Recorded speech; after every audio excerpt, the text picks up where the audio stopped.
वक्त मुकर्रर पर जनरल टेरिस से मुलाकात के लिए मैं चल पड़ा। इस बात को मैंने खुसूसी तौर पर मद्देनजर रखा था कि ग्रीन पोल के एजेंट महल के अतराफ में फैल गए हैं। वो यकीनी तौर पर यहाँ से आने और जाने वालों पर गहरी निगाह रखेंगे। उनकी निगाहों से बचना जरूरी था। मैं उस खुफिया दरवाजे से बाहर निकला था जो फ्लॉयड पीटरसन ने हमें बताया था। उसके बावजूद मैंने ऐसे लंबे रास्ते इख्तियार किए जहां से किसी ताक़ुब करने वाले के बारे में बखूबी अंदाजा लगाया जा सके, लेकिन ऐसी कोई सूरत हाल नहीं थी। खासे घुमाव फिराव के बाद मैंने साउथ पार्क हेवन का रास्ता इख्तियार किया था और अब इस बात का मुझे मुकम्मल तौर पर इत्मीनान हो गया था कि कोई मेरे ताक़ुब में नहीं है। 10:30 से कुछ ज्यादा ही वक्त गुजर गया था जब मैं साउथ पार्क हेवन में दाखिल हुआ। दरवाजे पर वही बूढ़ा स्याह फाम मौजूद था। जब मैंने उसे अपना नाम बताया तो उसने मेरे लिए रास्ता छोड़ दिया। अंदर दाखिल हुआ तो वो दोनों स्याह फाम लड़कियां मिल गईं जो बज़ाहिर मुलाजमाएं थीं, लेकिन कैथी ब्राउन ने उनके बारे में बड़े अनोखे इंकशाफ किए थे। उन्होंने मुझे एक अंदरूनी कमरे में पहुंचा दिया और यहाँ कैथी ब्राउन के साथ जनरल टेरिस को देखकर मैंने सुकून की गहरी सांस ली। जनरल टेरिस के अंदाज में अब नुमाया तब्दीली पैदा हो चुकी थी। वो अपनी जगह से उठा और उसने बड़े दोस्ताना अंदाज में मुझसे हाथ मिलाया। उसके चेहरे पर मुस्कुराहट फैली हुई थी। कैथी ब्राउन भी अब बहुत मुतमईन नजर आ रही थी। उसके चेहरे पर कोई तरद्दुद, कोई खौफ नहीं था। जनरल टेरिस ने कहा, मिस्टर पार्को, आपने मेरे ऊपर जितना बड़ा एहसान किया है शायद मैं उसे जिंदगी भर न चुका सकूं। कैथी ने आपको अपने और मेरे बारे में बता दिया है। यूं समझिए कि आप हमारी इस जिंदगी के दूसरे राजदार बन गए हैं, वरना अभी तक किसी के कानों में भनक भी नहीं पहुंची कि मेरा कैथी से कोई राब्ता है। काम की बातें तो होती रहेंगी मिस्टर पार्को, कुछ जाती बातें भी हो जाएं। आपको शायद इस बात के बारे में गुमान भी नहीं होगा कि मैं और कैथी बचपन ही से एक दूसरे को जानते हैं, लेकिन हमारे दरमियान एक फर्क नुमाया रहा है।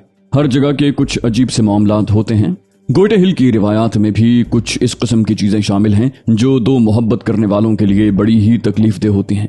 मैं उनकी तफसीलात में नहीं जाऊंगा, बस यूं समझ लीजिए कि जो कुछ हम कर रहे हैं उसके बगैर हमारा यकजा होना भी मुश्किल था। कैथी नासिपास नहीं है, लेकिन वॉल्ट मोबाइल दर हकीकत ऐसी ही शख्सियत का मालिक है कि उस पर कोई भी शख्स मुकम्मल तौर पर भरोसा नहीं कर सकता। वो इंतहाई गैर मुतवाजिन शख्सियत का मालिक है और किसी के लिए इतना अच्छा साबित नहीं हुआ कि कोई उसकी तारीफ में कुछ कह सके। आप उसके लिए कुछ भी कर लीजिए, वो दौलत के अंबार आपके सामने रख देगा, लेकिन उसका खुलूस आपको नहीं मिल सकेगा। मैं भी मिस्टर पार्को वॉल्ट मोबाइल का बहुत हमदर्द और सच्चा दोस्त था, इसलिए कि मेरा खानदान हमेशा से उसकी खिदमत करता चला आया है। मैंने जनरल का ओहदा किसी रियायत के तहत नहीं हासिल किया, बल्कि अपने आप को उसका अहल साबित करके ये ओहदा हासिल किया है, वरना वॉल्ट मोबाइल इस सिलसिले में कोई रियायत कभी न करता। बाहर तौर मुख्तसर ये कि कैथी को हासिल करने के लिए ये मनसब हासिल करना भी जरूरी था और हम दोनों ने इस सिलसिले में मनसूबाबंदी की है। हालात बड़ा संगीन रुख इख्तियार कर गए थे। अव्वल तो अमरीकियों की मुदाखलत हमारे लिए इंतहाई तकलीफदेह थी और फिर ग्रीन पोल को भी उसमें शामिल कर लिया गया। मुझे कैथी ने बताया है कि आपका बराह रास्त ताल्लुक ग्रीन पोल से नहीं था, बल्कि जिस तरह से आपने कहा कि आपकी शख्सियत दूसरी ही थी। लेकिन मैं आपको ग्रीन पोल के बारे में बता दूं, इंतहाई खतरनाक इदारा है और उसके अरकान दुनिया के बहुत से ममालिक में खौफनाक कार्रवाइयां कर चुके हैं। हमने माफिया से ताल्लुक कायम किया था, लेकिन माफिया का मकामी सरबराह इतना मौसर आदमी नहीं है। वो अभी तक इस सिलसिले में हमारे लिए कोई ऐसा काम नहीं कर सका जिसे हम इत्मीनान बख्श करार दे सकें। चुनांचे उसकी तरफ से हम बददिल ही हो गए थे। तो ये थी हमारी जिंदगी की तफसील मिस्टर पार्को, और इसके बाद फिर एक बार हम आपके बारे में तफसीलात जानना पसंद करेंगे। मैंने कहा, मेरा ख्याल है सिर्फ इतना ही कह देना काफी है कि मैं तंजीम आज़ादी फ़लस्तीन का आदमी हूँ और तंजीम के मकासद के लिए काम कर रहा था कि ग्रीन पोल से टकरा गया और ये सोचकर उस लड़की की इमदाद पर आमादा हो गया कि मुमकिन है कि यहाँ हमारे मफादात के लिए कोई काम हो सके। जनरल टेरिस ने कहा, मैं आपसे खुलूस दिल से कह रहा हूँ मिस्टर पार्को कि मैं यहाँ इसराइलियों के कदम जमाने का मुखालिफ हूँ।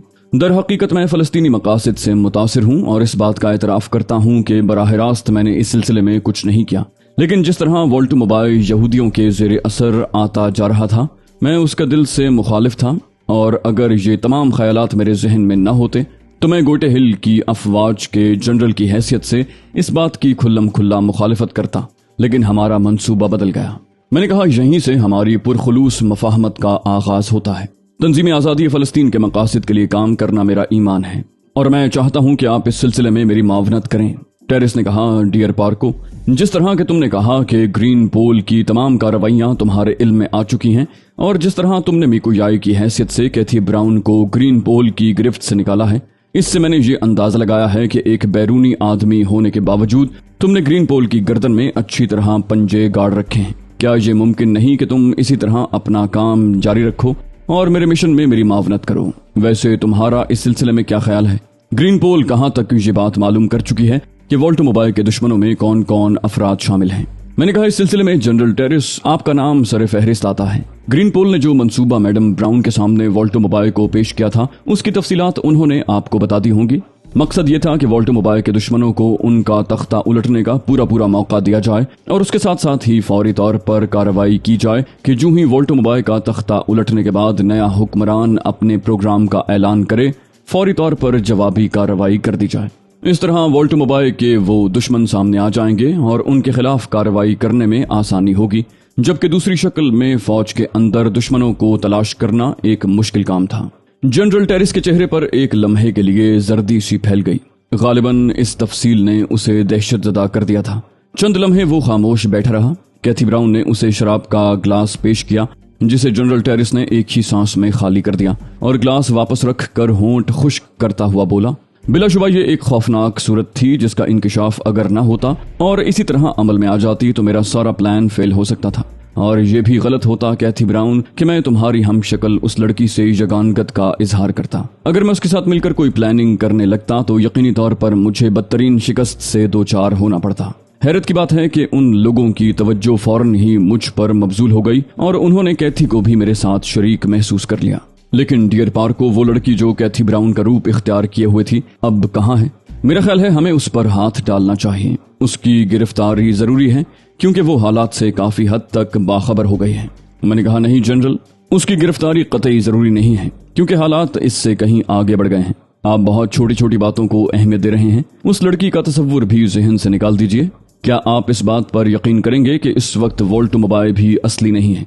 जिस वॉल्टो मोबाइल के सामने आप मौद्दब रहते हैं और जिसने उस मीटिंग में शिरकत की थी, वो असली वॉल्टो मोबाइल नहीं बल्कि ग्रीन पोल का नुमाइंदा है। जनरल टेरिस बे इख्तियार अपनी जगह से उठ खड़ा हुआ। उसका चेहरा अजीब सा हो गया था।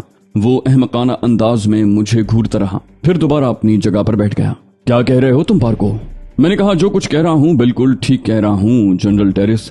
जिस तरह आप उस लड़की पर शुबा नहीं कर सके कि वो मैडम ब्राउन नहीं है, उसी तरह आपकी निगाह वॉल्टो मोबाइल पर भी नहीं पहुंची। मेरे कहने का मकसद ये है कि उन लोगों का जाल मामूली नहीं है। आप बहुत सतही अंदाज में सोच रहे हैं। टेरिस बोला, ओहो, मैं तो पागल हो जाऊंगा। ग्रीन पोल ने तो मेरे सारे प्रोग्राम के बखिए उधेड़ कर रख दिए हैं। क्या वो मुझे कामयाब नहीं होने देंगे?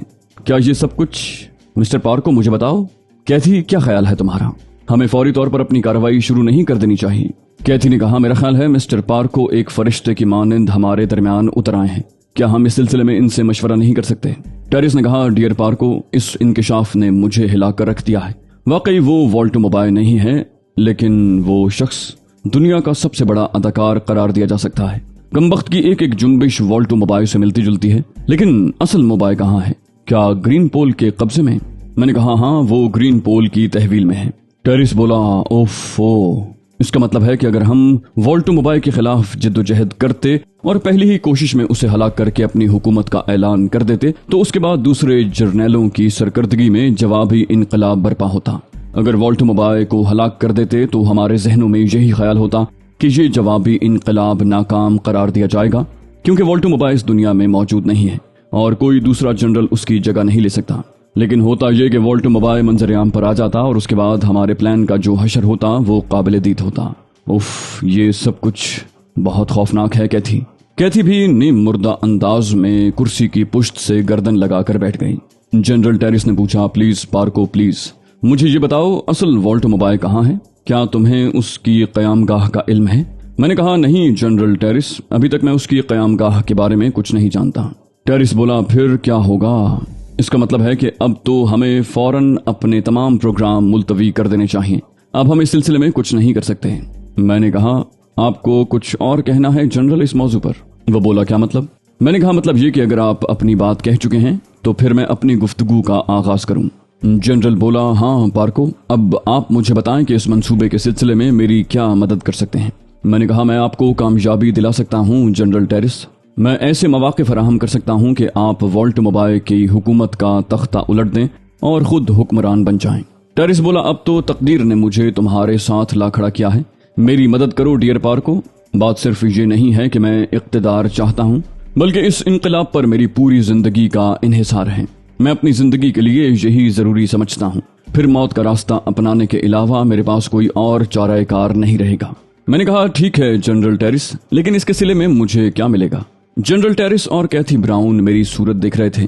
तब जनरल टेरिस आहिस्ता से बोला, इसका फैसला तुम्हें ही करना है। यूं समझ लो कि दौलत का कोई मसला नहीं है। दौलत का जो तसव्वुर तुम्हारे जहन में आए, तुम यकीन कर लेना कि वो तुम्हें मिलेगी। मैंने कहा, नहीं जनरल टेरिस, मुझे दौलत से दिलचस्पी नहीं है। मैं अपने इस काम के सिलसिले में तुमसे रकम तलब नहीं करूंगा। अलबत्ता तुम्हें भी मेरे लिए वही सब कुछ करना होगा जो मैं तुम्हारे लिए करूंगा। जनरल टेरिस बोला, मतलब? प्लीज खुलकर बताओ। मैंने कहा, इसराइली एटमी प्लांट जो यहाँ वॉल्टोमोबाइल की सरकर्दगी में कायम हुआ है, हमारी आंखों में खटक रहा है। हम उसकी मुकम्मल तबाही चाहते हैं और तुम्हारे बरसरे इख्तिदार आने के बाद तुमसे ये तवक्को रखना चाहते हैं कि उसके बाद गोइटे हिल में इसराइलियों के कदम नहीं जमने पाएंगे। कम से कम वो यहाँ कुछ नहीं कर सकेंगे। जनरल टेरिस ने सवाल किया, बस? मैंने कहा, हाँ जनरल, बस यही मेरी पहली और आखिरी ख्वाहिश है। जनरल बोला, तुम बेशक बड़े आदमी हो पार्को, मामूली इंसान नहीं हो, लेकिन मैं भी तुम्हें ये बता दूं कि मैं दिल से इसराइलियों का मुखालिफ हूँ। मुझे इसराइल के क़याम ही से इख्तिलाफ है। मैं उस मुल्क की रेशा दवानियों को नफरत की निगाह से देखता हूँ। मैं जानता हूँ कि अरबों के साथ ये नाइंसाफी मुख्तलिफ मुल्कों और मुख्तलिफ कौमों ने मिलकर की है। जो कुछ तुम चाहते हो मैं वो सब जरूर करूंगा, लेकिन ये तुम पर कोई एहसान नहीं होगा। मैंने कहा, ठीक है जनरल, इसके अलावा मुझे और कुछ नहीं चाहिए। टेरिस ने पूछा, तो फिर मुझे क्या करना है? मैंने कहा, आप मुझे उस एटमी प्लांट का पता बता दें जिसे इसराइली मफाद के लिए कायम किया गया है, और उसे तबाह करने के सिलसिले में आपको मेरी मदद करना होगी। जनरल बोला, जरूर, मैं तैयार हूँ मिस्टर पार्को। और सुनो, अगर तुम उस इसराइली प्लांट की तबाही चाहते हो तो मैं अपने काम से पहले तुम्हारे काम के लिए आमादा हूँ। जो मंसूबा तुम्हारे जहन में आए मुझे उसके बारे में बता दो, मैं तुम्हारे साथ मुकम्मल ताउन करूंगा। जनरल टेरिस के एक एक अंदाज से इस बात का इजहार होता था कि जो कुछ उसने कहा है वो हकीकत पर मबनी है। वो मुझसे बहुत ज्यादा मुतासिर हो गया था और इस बात ने मेरे रगो पैर में मुसर्रत की लहरें दौड़ा दी थी। बेशक मैं कामयाबी की तरफ तेजी से गामजन था। थोड़ी देर तक सोचने के बाद मैंने जनरल से कहा, उस नौजवान को कहाँ कैद किया गया है जनरल, जिसे तुमने मीटिंग के दौरान गिरफ्तार किया था?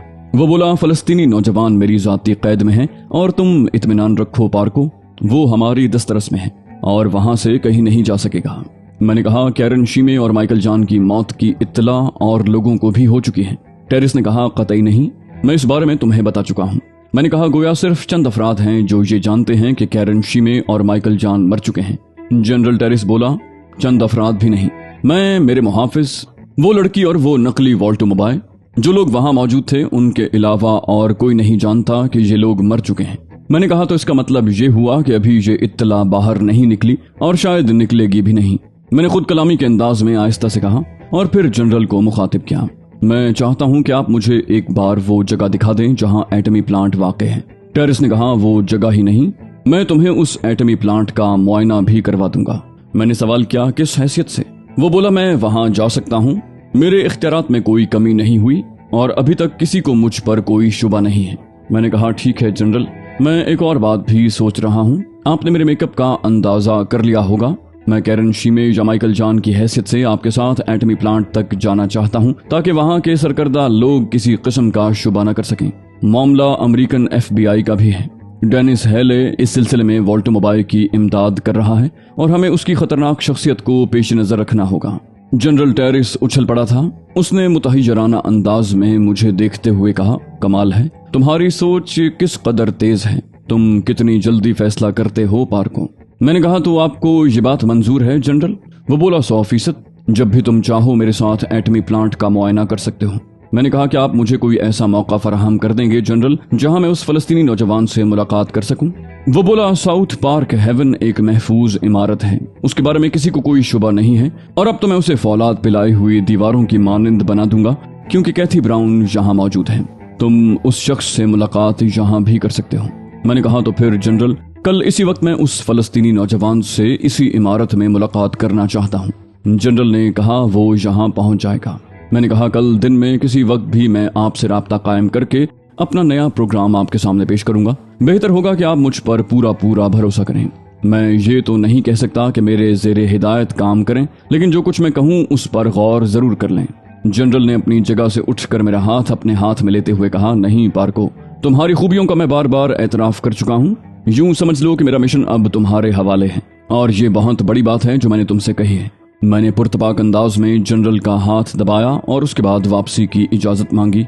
जनरल और कैथी ब्राउन मुझे बाहर छोड़ने आए थे। वापस महल पहुंचा तो हालात पुरसुकून थे, कोई तब्दीली नजर नहीं आई थी। जोजी अपनी आरामगाह में मौजूद थी, चुनाचे मैं भी अपनी आरामगाह में चला गया और रात को न जाने कितनी देर तक मंसूबे बनाता रहा। कैथी ब्राउन की गुमशुदगी का कोई खास चर्चा नहीं था। मुमकिन है ये उसके मामूलात में से हो। अगर असल वॉल्टोमोबाइल यहाँ मौजूद होता तो यकीनी तौर पर कैथी की तलाश के सिलसिले में खुसूसी तवज्जो दी जाती या कुछ हंगामा आराइयां होती।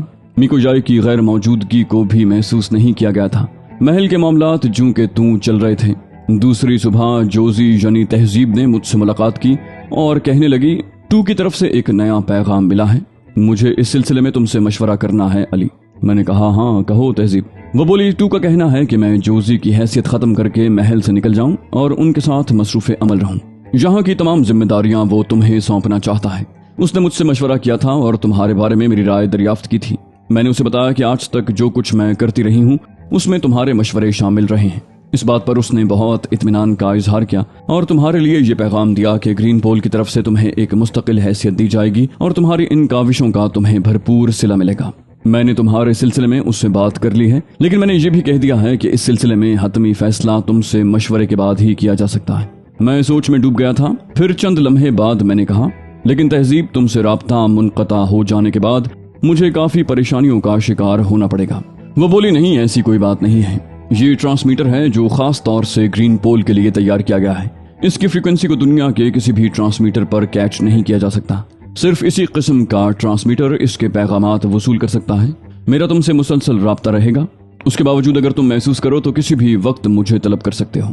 मैं चंद लम्हे सोचता रहा, फिर मैंने कहा, और वॉल्टोमोबाइल के सिलसिले में क्या ख्याल है? वो बोली, क्या मतलब? मैंने कहा, मेरा मतलब है तुम्हारा जो आदमी यहाँ मौजूद है उसका मुझसे राब्ता रहेगा।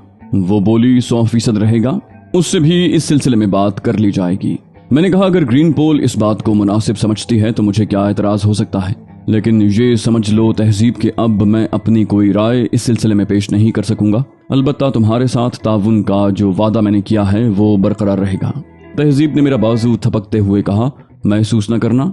दरअसल हालात में कुछ इस तरह की तब्दीलियां रूनुमा हुई हैं कि टू को मुदाखलत करना पड़ी। मैंने ये मुदाखलत कबूल कर ली है और इसकी वजह यही है कि यहाँ के हालात मुझे खासे मुंतशिर महसूस हुए थे। मैंने कहा, नहीं, मुझे इस पर कोई एतराज नहीं है। मैं तो तुम्हारे मकसद की तकमील चाहता हूँ तहसीब। वो बोली, उस तरफ से फारिग होने के बाद हम एक तवील अरसा आराम करेंगे और इस दौरान अली मैं तुमसे बहुत सी बातें कहूंगी जो मेरे दिल में महफूज हैं। मैं दिल ही दिल में मुस्कुराए बगैर न रह सका। मैंने सोचा कि तहजीब, इसके बाद तो तुम्हें मेरी सूरत से नफरत हो जाएगी। हमारे दरमियान इतनी गहरी दुश्मनी का बीज पड़ जाएगा कि शायद तुम सिर्फ मेरी जान ही लेना पसंद करो। इसका क्या सवाल है कि मैं और तुम कोई ऐसा लम्हा गुजार सकें जो दोस्तों की मानिंद हो। ये तमाम ख्यालात एक लम्हे के लिए मेरे जहन में आए, लेकिन फिर मैंने खुद को पुरसुकून कर लिया। मैंने पूछा, तो फिर तुम कब रवाना हो रही हो तहजीब? बोली, मेरा ख्याल है आज दिन के किसी हिस्से में यहाँ के मामलात का अच्छी तरह जायजा ले लूं। वैसे मैं तुम्हें बता चुकी हूँ कि ग्रीन पोल के आदमी यहाँ फैले हुए हैं। तुम अगर अपनी शक्ल सूरत में कुछ तब्दीली करो तो उससे मुझे आगाह कर देना ताकि मैं उन लोगों को तुम्हारे बारे में बता दूं। फ्लॉयड की हैसियत से तो वो तुम्हें पहचानते हैं और तुम्हारे तहफ़्फ़ुज़ के लिए मुस्तैद हैं। मैंने कहा, ठीक है तहजीब, इसका मतलब है कि अब तुमसे दोबारा मुलाकात नहीं होगी। वो बोली, हाँ, अगर यहाँ ज्यादा वक्त लगा तो मुमकिन है दोबारा भी एक मुलाकात हो जाए, लेकिन तुम अपने मामूलात जारी रखो। तहजीब ने कहा और फिर अजीब सी निगाहों से मुझे देखते हुए वहां से चली गई। मैं काफी देर तक खड़ा सोचता रहा। तहजीब की कुर्बत से एक गोना सुरूर सा तारी होता था। मुमकिन था कि अगर हम दोस्तों की मानिंद एक तवील अरसा गुजार लेते तो मेरे दिल में उसके लिए मोहब्बत पैदा हो जाती। उन एहसासात की कौंपलें फूट आती जो जिंदगी को हसीन मरखजारों में तब्दील कर देते हैं। मेरी खुश्क और बंजर जमीन में तहजीब का तसव्वुर बहुत हसीन था, लेकिन हालात ने इसकी इजाजत नहीं दी थी और हमारे रुख तब्दील हो गए थे। तहजीब के जाने के बाद बहुत देर तक मैं ऐसे ही ख्यालात में डूबा रहा, मगर फिर गर्दन झटक कर उनसे निजात हासिल कर ली। ये ख्यालात उन लोगों के लिए मौजू होते हैं जिन्हें सुकून नसीब हो। मेरी जिंदगी तो एक हंगामा थी, सिर्फ एक हंगामा।